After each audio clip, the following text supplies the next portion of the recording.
Buenas noches, amigos y amigas. Los saluda Jorge Castillo. Continuamos con nuestro diplomado laboral, Desarrollo Integral Actualizado de la legislación laboral, que nos está ocupando los meses de febrero y de marzo.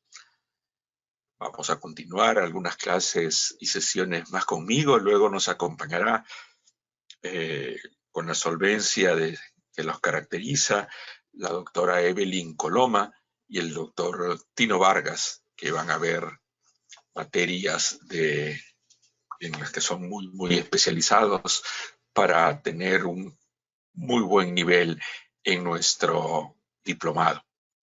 El módulo que nos corresponde ver es el del sistema remunerativo. Aquí veremos el tema de los ingresos remunerativos, los ingresos no remunerativos, los tipos de remuneración, condiciones de pago y protección de la remuneración y las condiciones, o más que condiciones, cuáles son los elementos de protección de la remuneración, recordando que la remuneración tiene un carácter esencial, alimentario, social, que merece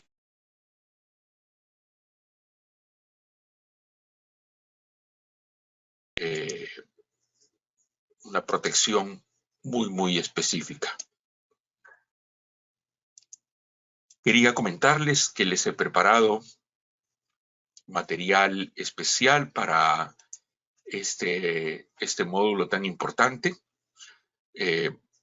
Van a ir tema donde se desarrollan informes legales sobre las remuneraciones, los ingresos no remunerativos, las remuneraciones especiales, las prestaciones alimentarias, todas ellas lecturas, determinación y pago de las remuneraciones, protección de la remuneración, tablas de costos laborales, que es muy importante. Dentro de esto vamos a hablar de lo que es el costeo laboral y el planeamiento tributario laboral que determina el costo laboral y afectación tributaria y jurisprudencia. Abundante jurisprudencia, si bien es aquí lo pongo como la novena sección, pero está bien distribuida en distintos paquetes de jurisprudencia. Algunas de ellas provienen de los pronunciamientos del Tribunal Fiscal, que si bien es un tribunal esencialmente tributario, pero tiene interesantísimos pronunciamientos respecto de la naturaleza de los ingresos remunerativos, de los ingresos no remunerativos, las condiciones de pago, los principios de razonabilidad, de probanza, de causalidad, que desarrollan muy bien. Me comenta el señor Belmer Ochante, quien nos da todo el apoyo logístico, que este material está siendo cargado hoy día mismo, mientras estamos en plena dictado de la clase. Van a tener ya en la plataforma del usuario todos estos materiales. Muy bien. Los ingresos remunerativos. No se olviden que estamos dentro del marco de una prestación personal remunerada y de servicios. Es decir, estamos en el marco de una relación o contrato de trabajo, con todo lo que ello supone hasta ahora desarrollado. Eso sirve de base para entender el carácter de los ingresos y en particular de los ingresos remunerativos. Una clasificación muy general y previamente debí haberles mencionado que planteamos el título de nuestro módulo como sistema remunerativo y no simplemente las remuneraciones, a propósito, en la medida en que donde la ley no tiene sistematicidad u organicidad, hemos tratado de reelaborar la información dispersa, escasa y a veces contradictoria de la legislación para ordenarla bajo un criterio no solo que nos sirva para la exposición del tema, sino que para que podamos plantear nosotros en cuanto a asesores un sistema de ingresos o de compensaciones económicas para los trabajadores. De la misma manera, para auditar un sistema remunerativo en una entidad o institución determinada. Entonces, el fin de hablar de las remuneraciones es hacerlo dentro de un marco de sistematicidad, organicidad, que insisto, lamentablemente la normativa peruana es muy escueta, regula poco, en forma dispersa y mal, nos atrevemos a decir. En ese sentido es que hemos reorganizado la información para poder plantear tanto para la parte expositiva como para luego ya en el desarrollo que podamos hacer directamente en ejercicio de nuestra actividad profesional. Así comenzamos poniendo un cuadro muy general que es como el, digamos, el esqueleto sobre el que vamos a ir armando el sistema. Una primera concepción muy general es considerar que hay sumas entregadas por el empleador hacia el trabajador. Fluyen bienes, dinero o servicios. Algunos de estos bienes, dinero o servicio que se dan al trabajador tienen carácter de ingresos y otros no constituyen un ingreso para el trabajador. Y diríamos, si el trabajador recibe un bien, un dinero, un servicio, ¿por qué no representa un ingreso para él? Porque el trabajador no lo usa en satisfacer necesidades propias y de su familia, sino que los utiliza para poder desarrollar la prestación de servicios. Es el caso de las condiciones de trabajo. En ese sentido, no hay un incremento patrimonial para el trabajador. Si bien en determinado momento él recibe, por ejemplo, una suma de dinero, ese dinero no lo puede utilizar para algo propio, un gasto propio, sino son gastos operativos de la empresa. Por eso es que tiene que terminar rindiendo cuenta de esos bienes, dinero o servicios que le da el empleador. Por lo tanto, este es el caso de las condiciones de trabajo, que ahora lo mencionamos en términos muy generales porque vamos a desarrollarlo en las sesiones. Pero recordemos, es condición de trabajo cualquier monto de dinero o bien determinado o servicios que el empleador entrega al trabajador para que pueda ejecutar el servicio contratado. Es decir, para que el trabajador pueda desarrollar su mano de obra, es decir, su fuerza de trabajo pueda ser efectiva para el empleador, tiene que ayudarse a estas condiciones de trabajo. En términos muy generales, por ejemplo, la movilidad que se le da a un vendedor, a un repartidor, los viáticos que se le da a un agente viajero o un supervisor de ventas nacional que tiene que movilizarse al interior del país, tiene que pernoctar en sitios que no es su casa y tiene que pagar, tiene que alimentarse. Todos esos gastos no implican un incremento patrimonial para el trabajador, sino que se lo dan para que pueda ejecutar el servicio. Muy bien. Y esos no califican como ingresos. Al no calificar como ingresos, no sirven de base de cálculo para ningún beneficio social, no sirven de base de cálculo para ningún tributo, ni siquiera para el impuesto a la renta, en la medida en que no implica un ingreso para el trabajador. Los otros tipos de sumas son los que llamamos propiamente ingresos, aquellos que representan un incremento patrimonial para el trabajador. Es decir, se incrementa la capacidad de gasto del trabajador. Son dineros, bienes, servicios que se incorporan a la esfera jurídica del trabajador. Y el trabajador recibe eso como contraprestación del servicio y al ser el propietario ahora de esos ingresos, él decide su destino sin necesidad de tener que dar cuenta a el empleador, porque ya se incorporó a su esfera o dominio de gasto o esfera o dominio jurídico. Entonces, los ingresos representan un incremento patrimonial.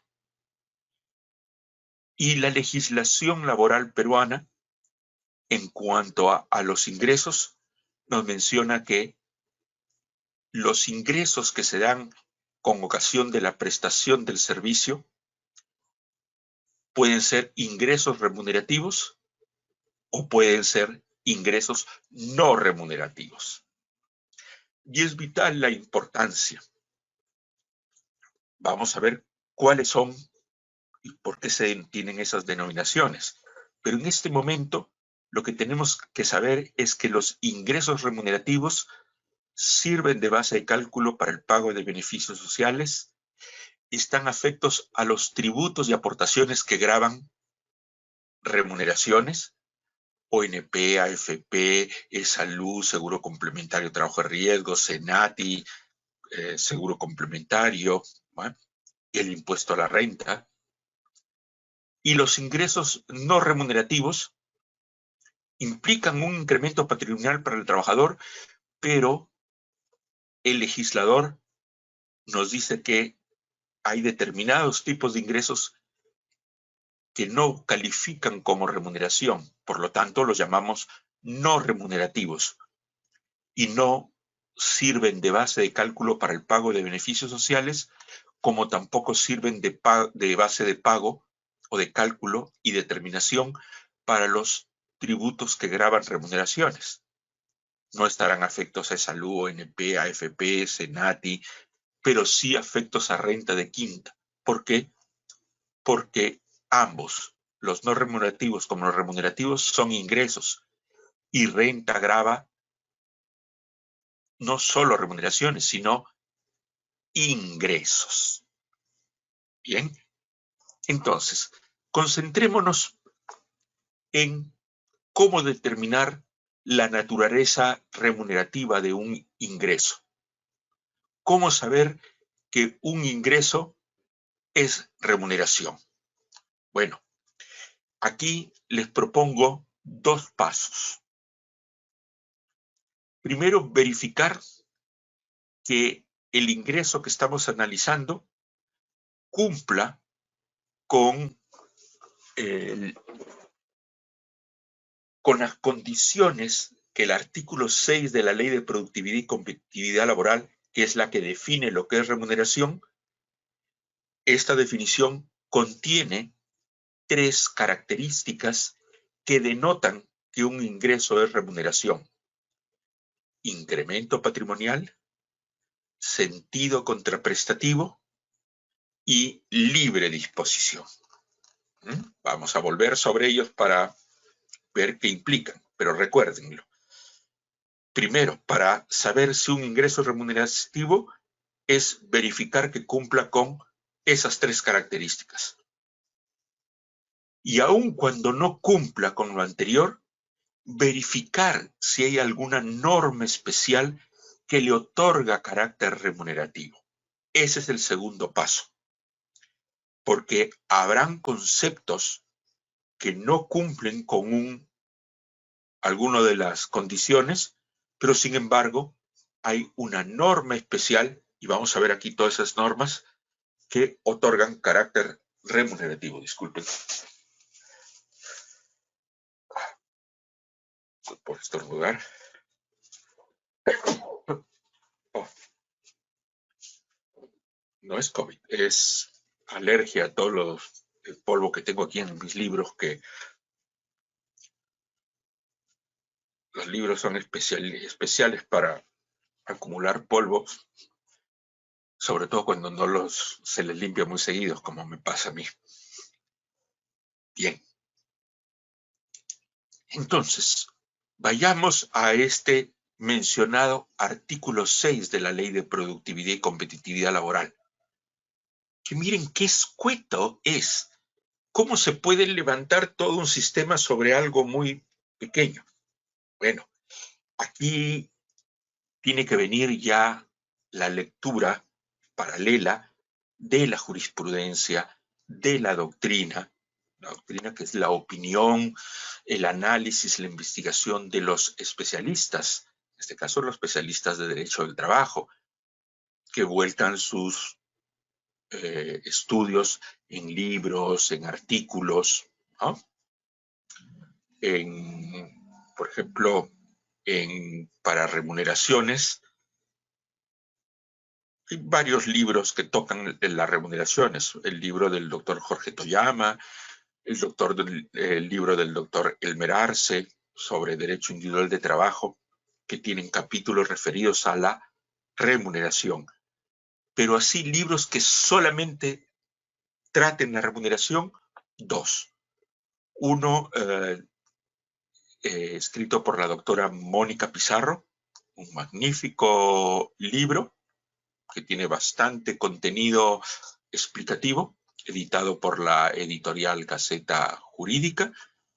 Luego tenemos un libro que lo escribí en coautoría, editado por Thomson Reuters, que creo que todavía se encuentra en el mercado porque es un libro del 2016, pero es un libro que es, y al igual que el de la doctora Mónica Pizarro, digamos, no pierde vigencia en la medida en que tiene conceptos que van más allá de la normativa, aunque la normativa en ese sentido no ha variado, ¿no? ¿Y a cuál nos referimos? Artículo 6 de la Ley de Productividad. ¿Qué nos dice? Constituye remuneración todo lo que el trabajador recibe por sus servicios. Insisto, constituye remuneración todo lo que el trabajador recibe por sus servicios. Entonces, ahí está el carácter contraprestativo. Luego nos dice que puede ser recibido en dinero o en especie.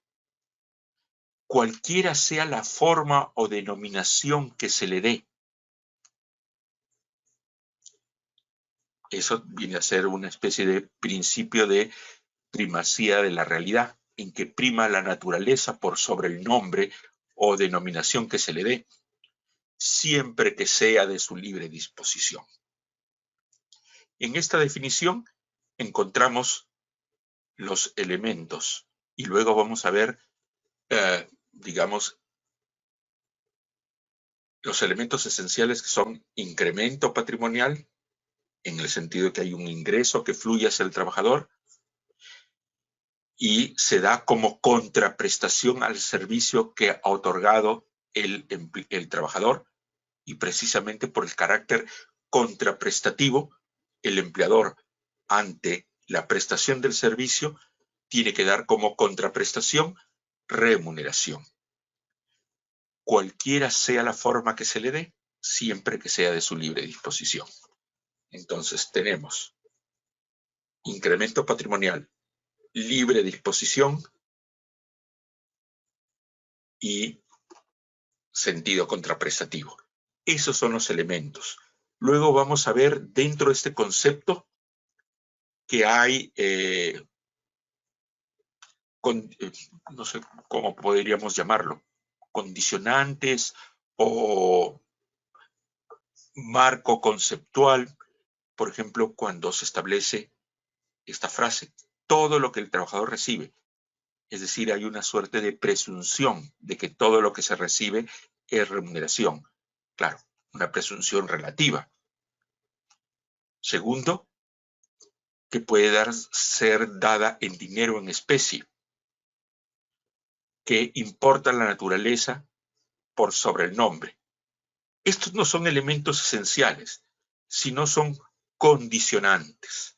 Por lo tanto, de la definición vamos a hablar primero de los elementos esenciales y luego del marco normativo o condicionantes de estos elementos. Muy bien. Cuando decimos que un ingreso es remunerativo, primero, porque cumple con ser un incremento patrimonial, es decir, porque fluye un ingreso para el trabajador, ingreso que puede ser en dinero, en bienes o en servicios, o la combinación de varios de ellos. Es muy difícil encontrar que a alguien se le pague todo en servicios, pero podría darse. Imaginemos que el empleador me pague el alquiler de vivienda, la luz, el agua, el cable, la internet, me pague la educación de mis hijos, me pague la salud y cualquier otro monto, y de repente queda un pequeño rezago que me dan en efectivo, que serían bienes, pero el resto se ha ido en servicios. No es muy común. Suelen pagarse algunas cosas con dinero, bienes o servicios. Bienes son cuando hay lo que se denomina pago en especie, ¿no? Que no es muy común. Lo normal es que el incremento patrimonial se muestre a través de el pago en dinero. Pero no solo es dinero, puede ser también servicios y pueden ser también bienes. Lo importante es que el trabajador recibe este flujo de bienes, dinero y servicios y que se incorporan a su esfera jurídica. Ya son propiedad de él y él ve qué hacer con ellos de acuerdo a su propio interés sin tener que dar cuenta a nadie, por lo menos jurídicamente, respecto del empleador. Que yo sea un irresponsable y me gaste el dinero en juego, el empleador no le importa, ¿no? De repente sí tiene un efecto jurídico en la medida en que me pueden demandar por alimentos que por no atiendo a la familia por divertirme demasiado. Y puedo ser emplazado judicialmente. Pero esa es otra cuestión, ya es fuera de la esfera de la relación de trabajo. El sentido contraprestativo nos ayuda a entender, aunque no es lo único, como veremos, que la relación de trabajo es una relación contractual, ¿no es cierto? Es una relación de prestaciones recíprocas, que consiste en que el trabajador dé un servicio subordinado al empleador y el empleador, con motivo de esa prestación de ese servicio, debe dar como contraprestación la remuneración. Entonces, el sentido contraprestativo es que se cumple para pagar el servicio.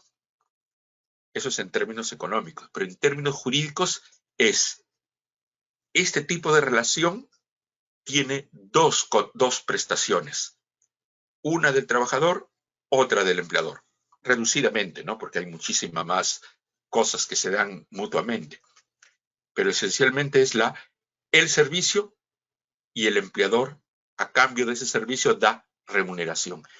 Ese es el sentido contraprestativo, que es esencial para determinarlo, para determinar la remuneración, sí, pero hay situaciones en que no hay prestación de servicio y pago de remuneración. El día domingo, el día feriado, los primeros 20 días de incapacidad, las licencias con goce de haber, las vacaciones, la licencia por paternidad. No hay prestación de servicio y sin embargo hay contraprestación. Eso es por el carácter alimentario, el carácter social que tiene la remuneración. La relación de trabajo, recuerdan que vimos desde el inicio, se da en un contexto socioeconómico, donde hay una valoración por parte de la sociedad organizada políticamente en el Estado que determina el hecho de qué tipo de prestaciones se deben, qué ayudas o carácter tiene la remuneración. En ese sentido, por tener un carácter esencial, primario respecto del trabajador, porque recordemos que la relación de trabajo es una relación humana y productiva. Ese elemento productivo está en la base. ¿Y qué implicaba el sentido productivo de la relación de trabajo? Que el trabajador la desarrolla para obtener un sustento para sí mismo y la familia. Por eso es que hay un carácter social que nos ayuda a comprender mejor el sentido de la remuneración. La libre disponibilidad se refiere a que el trabajador no tiene que dar cuenta de en qué gasta su remuneración. Él tiene una libre disposición y esa libre disposición va determinada a satisfacer sus necesidades, que serán pues las más obvias, las necesidades básicas, ¿no? Casa, vestido, alimentación, ¿no? Educación, servicios, transporte, diversión. Que si tengo un carácter, no sé, de empatía social, puedo donar parte de mi remuneración, etcétera, ¿no? Pero dispongo yo según mi libre parecer como trabajador. Entonces, la libre disponibilidad tiene esa doble concepción. Primero, de que el trabajador no tiene que dar cuenta del fin de la remuneración. Y segundo, que va destinado a satisfacer necesidades del trabajador.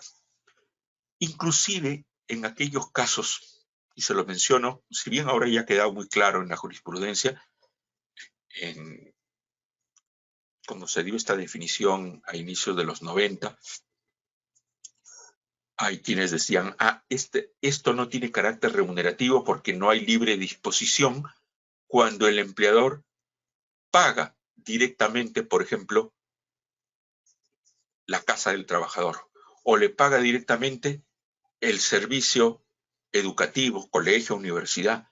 Y decían, no hay libre disponibilidad porque el trabajador, si quisiera gastarse eso en comprarse un carro, en irse de viaje, en jugar en el casino, no puede, porque el empleador ya le paga directamente eso. No hay libre disponibilidad.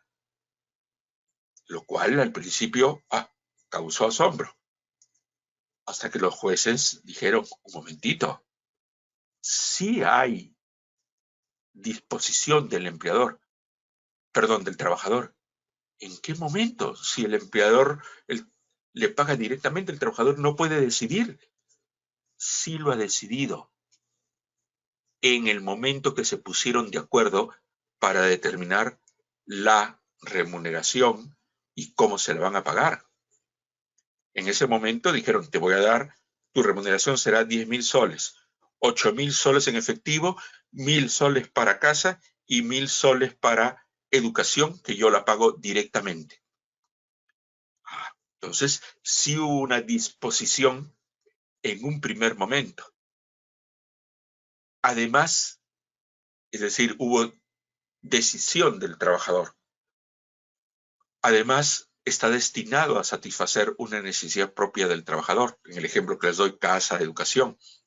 Por lo tanto, es de libre disponibilidad.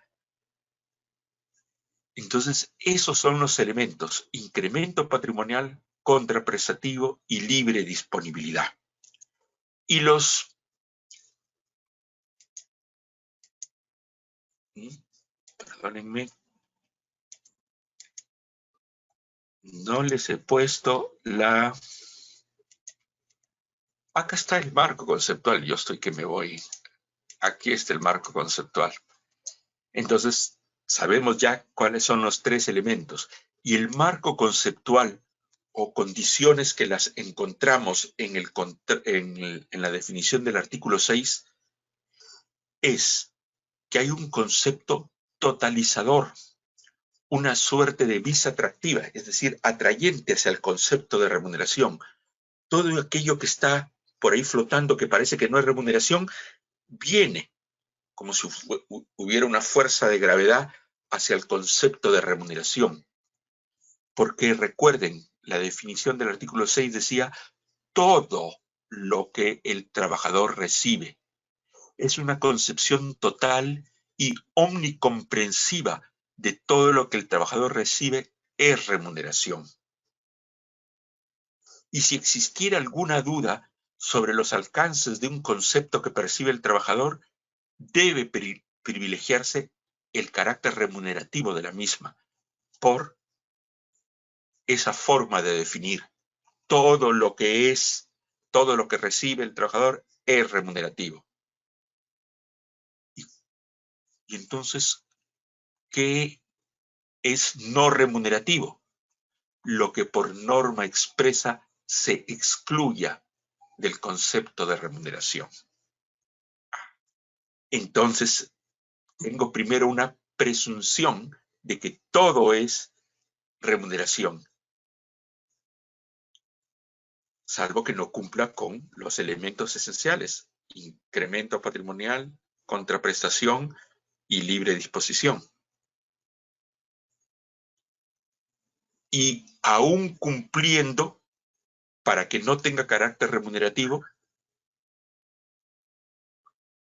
tiene que haber una norma expresa que diga, esto que en el ordenamiento jurídico, les doy un ejemplo, vales de consumo, que es un ingreso para el trabajador, sí. Es incremento patrimonial, sí. ¿Tiene sentido contraprestativo? Sí. ¿Es libre disposición? Sí. ¿Es remuneración? No. ¿Por qué? Porque hay una norma expresa que dice que los vales de consumo no son remuneración.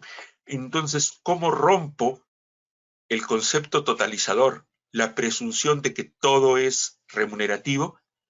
Se rompe mediante una norma expresa. Incluso, dado ese carácter fuerte, si tuviéramos duda sobre los alcances de un concepto, debe privilegiarse el carácter remunerativo de la misma. Luego, en esta definición, también veíamos que acompaña a los tres elementos esenciales una suerte de primacía de la realidad. Así como mencionamos la primacía de la realidad al inicio de nuestras sesiones, diciendo que el principio de primacía de la realidad nos sirve para determinar la existencia de la relación de trabajo, privilegiando los elementos de hecho por sobre los elementos documentarios.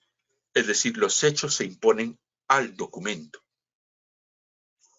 En este caso, se privilegia la naturaleza del ingreso por encima del nombre, nomenclatura o denominación que se le dé. Que yo llame a algo gratificación extraordinaria no la hace por el solo hecho que lo denomine como tal y que lo declare como tal en la planilla. Todo lo contrario. Tendría que declarar en la planilla como tal si es que la naturaleza de ese pago efectivamente es una gratificación y además extraordinaria. Por lo tanto, tenemos que hacer un análisis que supere el nombre. Tenemos que ir a ver la naturaleza. No nos podemos quedar esto es una asignación de tal tipo, esta es una gratificación, esto es una utilidad voluntaria. A ver, sí, veamos pues si es cierto eso. ¿Y cómo sabemos eso en el fondo?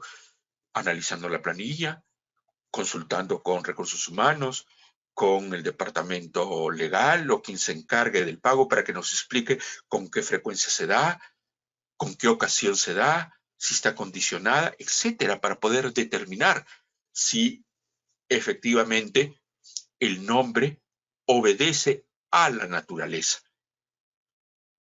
Por lo tanto, no se queden con el nombre.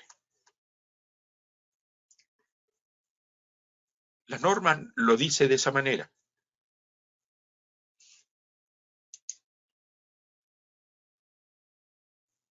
Cualesquiera sea la forma o denominación que se le dé.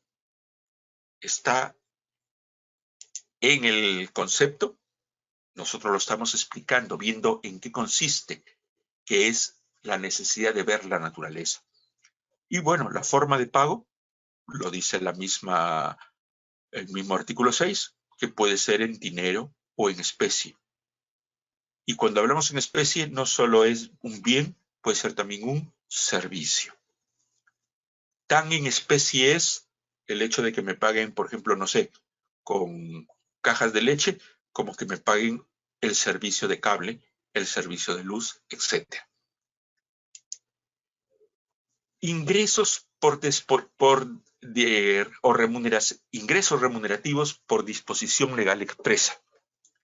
La asignación familiar, las horas extras, las gratificaciones de julio y diciembre, los tributos asumidos por el empleador, los incrementos.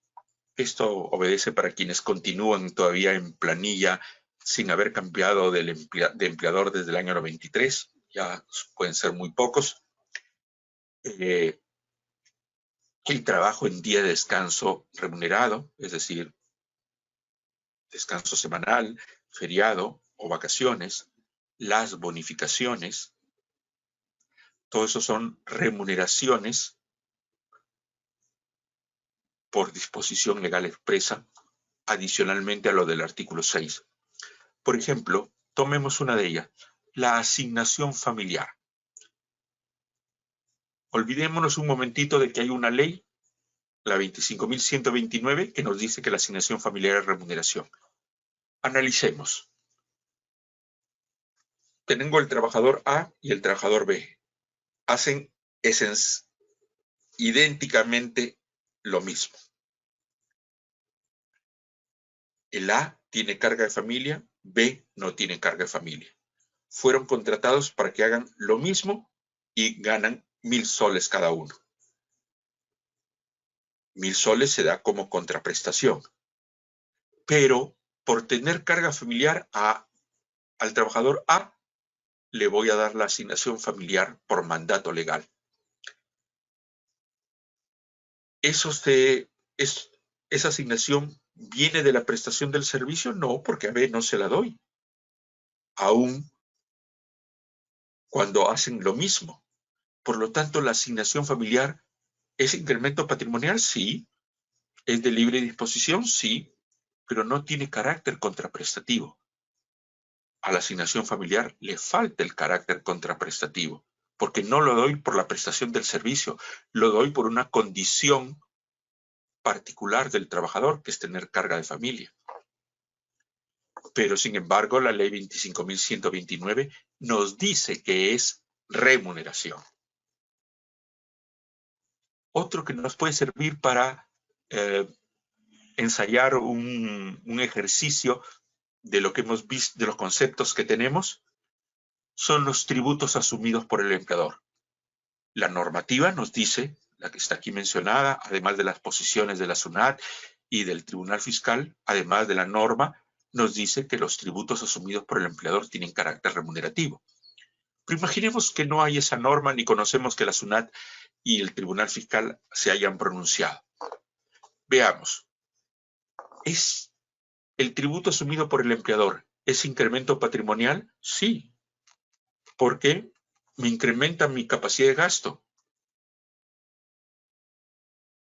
Si me pagan remuneración bruta 1.000 y de tributos a mi cargo hay 1.200 y el empleador se hace cargo de esos 1.200, ¿me va a pagar eso? Tengo mayor capacidad de gasto, por lo tanto hay incremento patrimonial. ¿Tiene carácter Contraprestativo sí se da con ocasión de la prestación del servicio. ¿Y es de libre disposición? A ver, veamos. El hecho de que pague tributos está vinculado con la satisfacción de necesidades propias del trabajador y no necesidades operativas de la empresa. Veamos, los tributos son una necesidad, no solo una necesidad, sino una obligación. Así como es obligación darle alimento a mis hijos, educación, salud, tengo también la obligación de darle al Estado parte de mi remuneración, porque es dentro de la, sin necesidad de querer hacer historia ni sociología, dentro de lo que podemos llamar el contrato social, es que el trabajador o el ciudadano, la persona, cede parte de su ingreso para que el Estado le dé justicia, seguridad, salud, carreteras, etc. Por lo tanto, el tributo es una necesidad del empleador, del trabajador, perdón. Entonces, aún sin tener las definiciones, haciendo un ejercicio de ver si cumple con los tres elementos, sí, el tributo asumido por el empleador tiene carácter remunerativo. Ah, y qué bien que una norma ratifique lo que hemos hecho como ejercicio. Las remuneraciones, ¿cómo se determinan? Hay varias formas. Esencialmente, son criterios que se toman para determinar. O si queremos llamarlo de otra manera, ¿cómo clasificamos las remuneraciones? La ley nos habla de esto mal y poco.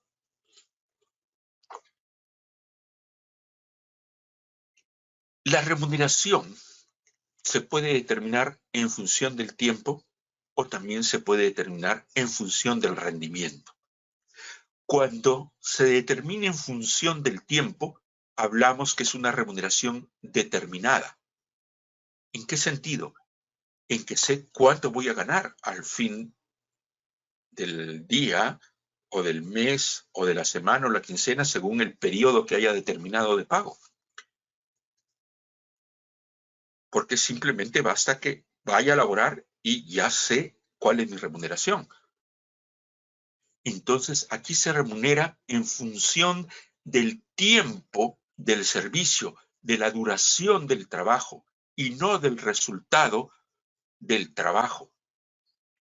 Es la forma más usual de determinar la remuneración. Tiene como ventaja asegurar al trabajador un ingreso regular. Sé que voy a ganar 3.000 soles mensual todos los meses, a lo que falte. O sé que voy a ganar 300 soles diario, por decir, ¿no? O 1.000 soles quincenal, o 1.000 soles semanal. En función del rendimiento o resultado, es una remuneración determinable. No sé cuánto voy a ganar a fin de mes, pero sí tengo un factor para determinarla. Por ejemplo, si habláramos de una comisión que me dicen, te voy a pagar 1% del valor de ventas. Ah, muy bien. ¿Sé de inicio cuánto voy a ganar? No, porque voy a tener que cotejar primero cuánto es mi producción, cuánto he vendido. Y a eso le agrego la fórmula que sí sé de antemano, 1% de la remuneración. Ahí, por eso es que decimos que es determinable. La remuneración dependerá de la producción o capacidad productiva o rendimiento o resultado del trabajo del servidor. Tenemos los ejemplos más claros, es la comisión, que es el pago por cada unidad de servicio realizada, una venta, una cobranza, o por cada unidad de producción, que es el destajo.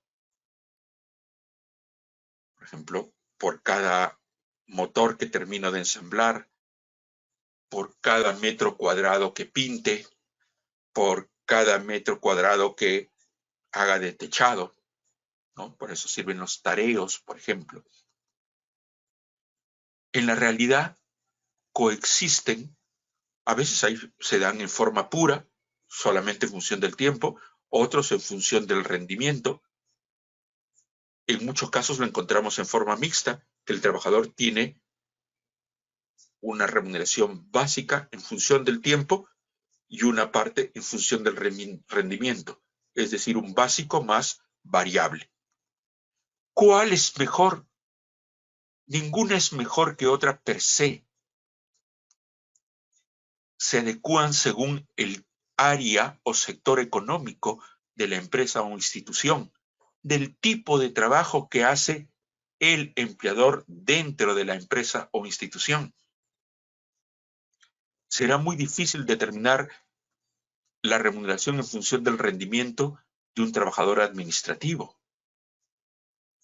Lo es más en aquellos casos donde se puede determinar fácilmente. No es que lo otro sea imposible, sino que nos costaría mucho.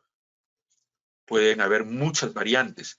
En cambio, respecto de unidades que se pueden identificar, unidades de servicio o unidades de producción realizada, puedo pagar por rendimiento. Entonces, no es que una sea mejor que otra. Depende del modelo empresarial, depende del sector económico, depende de las tecnologías que se utilicen. Y al final, la decisión de las partes. O lo que es costumbre en ciertos sectores. Por la forma de pago, ya no en función de cómo se determina tiempo, remuneración, sino por la forma de pago en dinero o en especie. Hay una presunción de que todo pago es en dinero. Para que haya pago en especie, tendría que haber acuerdo entre las partes. Veamos el primero, el más sencillo, en dinero. Es la forma más común. Y si hay silencio en el acuerdo o se ha omitido acordar esa parte, se presume que el pago es en dinero. ¿Y en qué tipo de dinero o moneda? La moneda nacional. Para que se pague en moneda extranjera, tendría que haber pacto expreso, bien por escrito o bien verbal. Por lo tanto, se presume que la remuneración es en dinero y en moneda nacional. Para que haya pago en especie, tiene que haber acuerdo. Para que haya pago en moneda extranjera, tiene que haber acuerdo expreso. ¿Y qué tipo de moneda? El más común es el dólar. He visto también remuneraciones en euros, pero se puede pagar en cualquier moneda que sea de circulación legal. ¿Y quién determina que sea de circulación legal?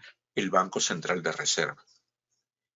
Y la remuneración es en especie cuando se paga con bienes o servicios, pero requiere acuerdo entre las partes.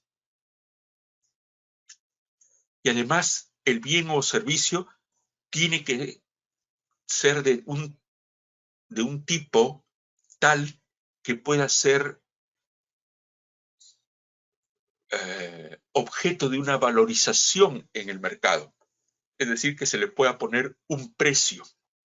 No es el valor sentimental que tiene para uno, el valor subjetivo que tiene para uno, es el precio del mercado. Por lo tanto, son bienes que si se ponen en el mercado, pueden ser tasados y se les pone un precio. Además, tienen que ser bienes o servicios legales. No se pueden pagar con bienes o servicios prohibidos. Te pago dándote a mi hijo de esclavo por 2 años. No se puede. O en servidumbre. Tampoco. Te pago con 1 kilo de cocaína. Menos.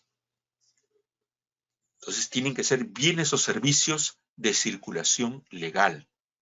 Y además tienen que ser bienes intercambiables en el mercado o frente a otras personas. También bienes fungibles, es decir, que sean consumibles por el trabajador o su familia. Esto en cuanto a la forma de pago. Otra forma de clasificar y encontrar otros tipos de remuneración es por la fijeza de la remuneración. ¿Qué tan fija es la remuneración?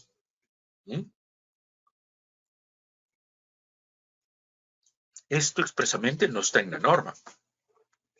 Sacamos como conclusión de las distintas normas de CTS, de gratificaciones, del concepto general de remuneración y el resto lo que vemos en el que sea en las transacciones laborales de todos los días. Por la fijeza, es decir,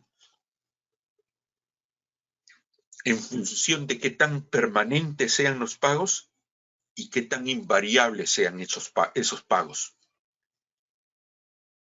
Entonces, la fijeza tiene que ver con la continuidad o permanencia y con la fijeza en cuanto al monto. Así podemos llamar primero al primer tipo remuneraciones ordinarias, que son lo que comúnmente llamamos el básico.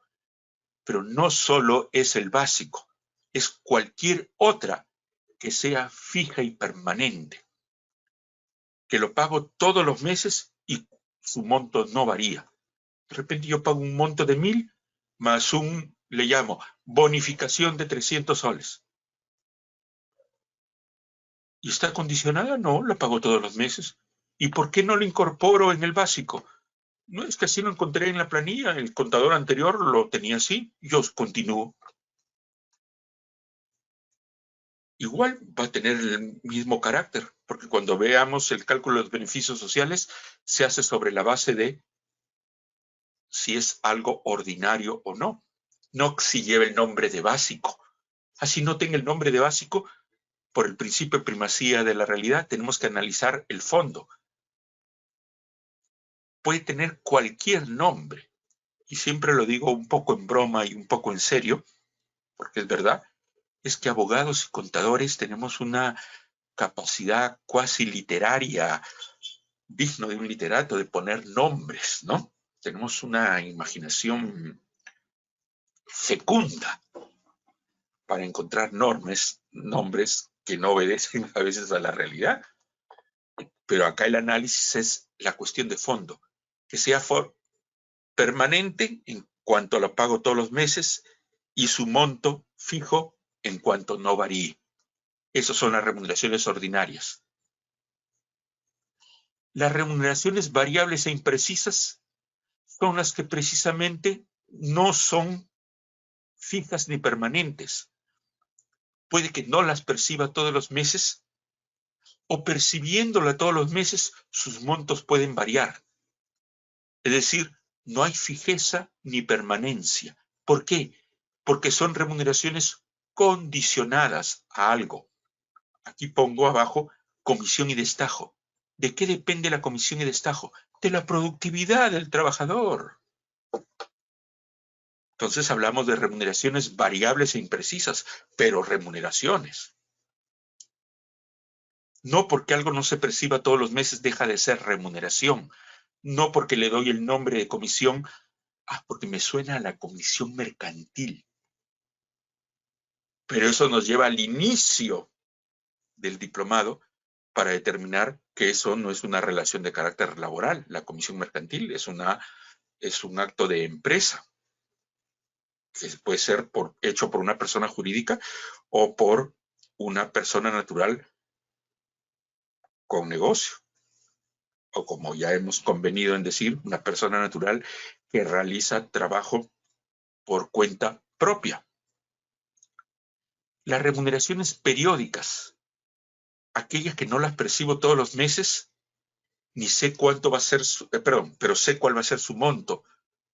Normalmente, aunque puede estar condicionada a remuneraciones variables, pero sé la periodicidad con que la pago. remuneraciones trimestrales, cuatrimestrales, semestrales, anuales, bienales, quinquenales. Puedo pagarla cada 5 años, pero es remuneración periódica. Entonces, periodos pueden ser muchos: bimestre, trimestre, cuatrimestre, semestre, año, bienio, quinquenio, década. Remuneraciones extraordinarias, aquellas que no hay cómo determinar el hecho de que se vayan a percibir, porque obedecen a circunstancias precisamente extraordinarias, que cuando hay una prestación de servicios que no estaba contemplada originalmente, entonces esa tiene el carácter de remuneración extraordinaria. Por ejemplo, un trabajador se enferma y no hay tiempo para convocar a alguien para que lo reemplace a través de una intermediación laboral o a través de una contratación por suplencia, porque es inmediato. Entonces se asume: Jorge y Carlos van a realizar el trabajo del trabajador A que se ha accidentado. Como hay una sobrecarga del trabajo, van a recibir un monto adicional.